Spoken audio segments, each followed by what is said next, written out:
Hi friends, అందరికీ నమస్కారం. వచ్చేది వర్షాకాలం కాబట్టి ఇంకో 20 ఈ మంత్ ఎండ్ అయిపోతే వర్షాకాలం స్టార్ట్ అయిపోతుంది. జూన్ 15 అంటే సుమారు నెల వరకు ఉంటుంది. కాబట్టి ఇప్పటి నుంచే వడగండ్ల వానలు పడుతూ ఉంటాయి. అయితే మనము ఈ వర్షాకాలం తీసుకోవాల్సిన జాగ్రత్తల గురించి తెలుసుకుందాం. జనరల్గా చాలామంది ఇప్పుడు ఏం చేస్తున్నారంటే ఇంక్యుబేటర్లో గుడ్లు పెట్టి ఎక్కువ పిల్లల్ని పొదిగించేటటువంటి ప్రయత్నం చేస్తారు.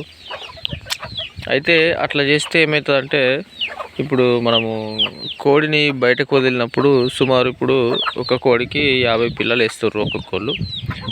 అట్లా వేస్తే ఏమవుతుందంటే వర్షం పడ్డప్పుడు ఆ కోడి రెక్కల కింద 50 పిల్లలు పట్టకపోవచ్చు. అందువల్ల ఏమవుతుందంటే ఎక్కువగా వర్షం పడ్డప్పుడు ఆ రెక్కల కింద పట్టని పిల్లలన్నీ కూడా చలికి వణికి చనిపోవడం జరుగుతుంది. అంటే ఎక్కువసేపు వర్షాకాలము మనము 1-2 గంటలు వర్షం పడుతుంది కాబట్టి ఆ విధంగా తడిస్తే ఆ పిల్ల చనిపోయే అవకాశాలు ఎక్కువగా ఉంటాయి. అందుకనే తల్లి రెక్కల కింద ఎన్ని పడతాయో అన్ని మాత్రమే ఆ తల్లికి వేయండి. ఎందుకంటే ఇప్పుడు మీరు ఆ కోడిని ఎట్లాగో వదిలేస్తారు. ఒక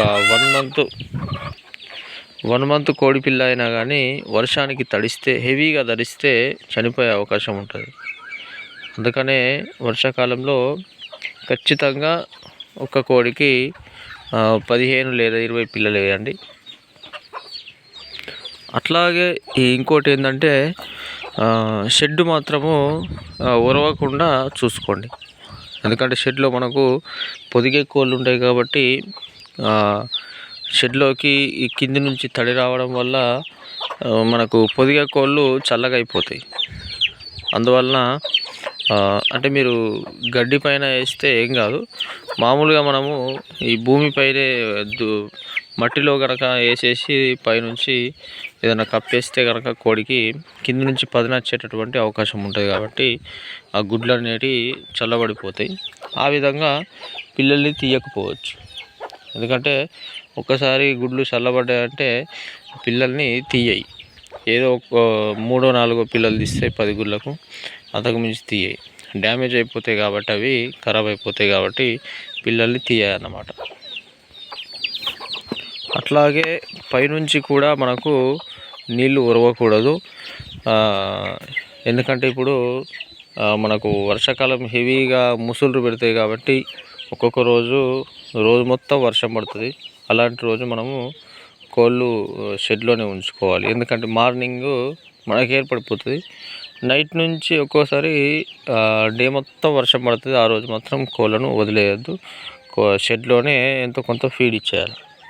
సో అట్లా ఇవ్వడంతో పాటు షెడ్డు పూర్తిగా ఒక చుక్క కూడా ఉరవకుండా చూసుకోవాలి. ఆ విధంగా అయితే కోళ్ళకు ఇబ్బంది ఏమి ఉండదు. లేకపోతే తడిస్తే వర్షాకాలం చలికి చనిపోయే అవకాశాలు చాలా ఎక్కువగా ఉంటాయి. సో అదే కాకుండా మనకు అప్పుడప్పుడు కూడా వర్షము వస్తుంటుంది. మార్నింగు వదిలేసిన తర్వాత కోళ్ళను బయటకు వదిలేసిన తర్వాత ఈవినింగ్ టైంలో కానీ మధ్యాహ్నం టైంలో కానీ వర్షం పడుతూ ఉంటుంది. అలాంటి టైంలో ఏం చేయాలంటే వీటికి బయట కొన్ని మనము కార్పొలిన్ కవర్లతో చిన్నవి షెడ్ల మాదిరిగా ఏర్పాటు చేయాలి. అంటే ఇప్పుడు వర్షం పడ్డా కానీ అవి తలదాచుకునే విధంగా, దాని కిందికి వెళ్ళి తలదాచుకునే విధంగా ఏర్పాటు చేయాలన్నమాట. చిన్నగా ఒక 3-4 ఏర్పాటు చేసుకుంటే ఎక్కడ కొన్ని ఆగుతాయి. హెవీగా వర్షం పడ్డా కానీ తడవకుండా ఉంటాయి అన్నమాట. అట్లా దాదాపు చెట్ల కిందికి వెళ్ళిపోతే వర్షం పడితే, కాకపోతే మరీ ఎక్కువ పడితే చెట్టు కూడా ఆపదు కాబట్టి వర్షాన్ని మొత్తం తడిసిపోతాయి. అందుకనే చిన్నవి మనకు టార్పాలిన్ కవర్లతో చిన్న షెడ్లు, అంటే చిన్న కట్టెలు పాతుకొని చిన్నగా ఏర్పాటు చేసుకుంటే దాని కిందికి వెళ్ళి తల దాచుకుంటాయి. అట్లా తడవకుండా ఉంటాయి. ప్లస్ కోళ్ళకు కూడా సేఫ్టీగా ఉంటుంది. మళ్ళీ వర్షం తక్కువగానే బయటకు వెళ్తాయి. సో అట్లా కూడా చేసుకోవచ్చు. అట్లాగే మనం సాయంత్రం పూట ఒక్కోసారి హెవీగా వర్షం వస్తుంది. వర్షం వచ్చే టైంలో మనము వాటినన్నింటినీ కూడా షెడ్లోకి తీసుకొచ్చే ప్రయత్నం చేయాలి. ఎందుకంటే నైట్లో ఒక్కోసారి సాయంత్రం వర్షం వచ్చిందంటే నైట్ మొత్తం వర్షమే ఉంటుంది. అట్లాంటి టైంలో మనకి ఏమవుతుందంటే కోళ్ళు గూటికి చేరే టైంలో వర్షం వస్తే వర్షం వచ్చిన తర్వాత వాటిని తీసుకురావడం కష్టం. ఎక్కడో చోట ఉంటే వర్షంకు వణుకుపోతూ ఉంటాయి కాబట్టి అవి దొరికాయి మనకు. ఎక్కడనో చెట్ల కిందనో ఏన్నో ఒక దగ్గర ఉంటాయి.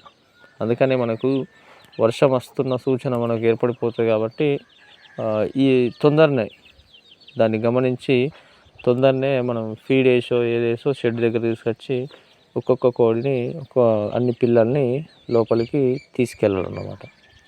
ఈ పద్ధతి చేస్తే మనకు వర్షాకాలంలో ఈ పిల్లలు చనిపోయేటటువంటి ఆస్కారం తక్కువగా ఉంటుంది. లేకపోతే చిన్న పిల్లలు తట్టుకోలేవు వర్షంకు, చలికి వణికిపోయి చనిపోతాయి చాలా.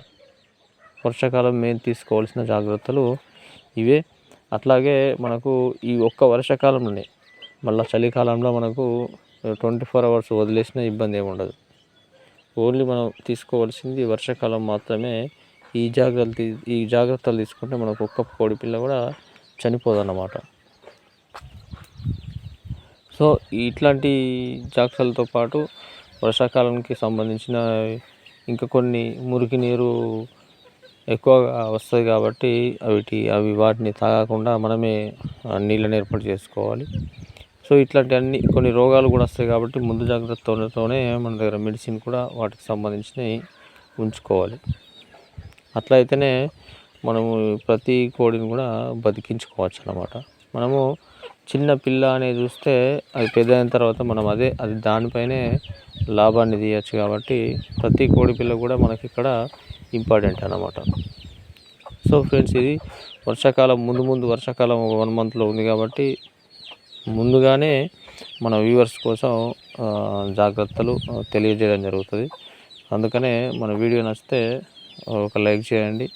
మన ఛానల్లో మరిన్ని ఇలాంటి నాటుకోళ్ళకు సంబంధించిన వీడియోస్ కోసం వెంటనే సబ్స్క్రైబ్ చేసుకోండి. Thank you for watching.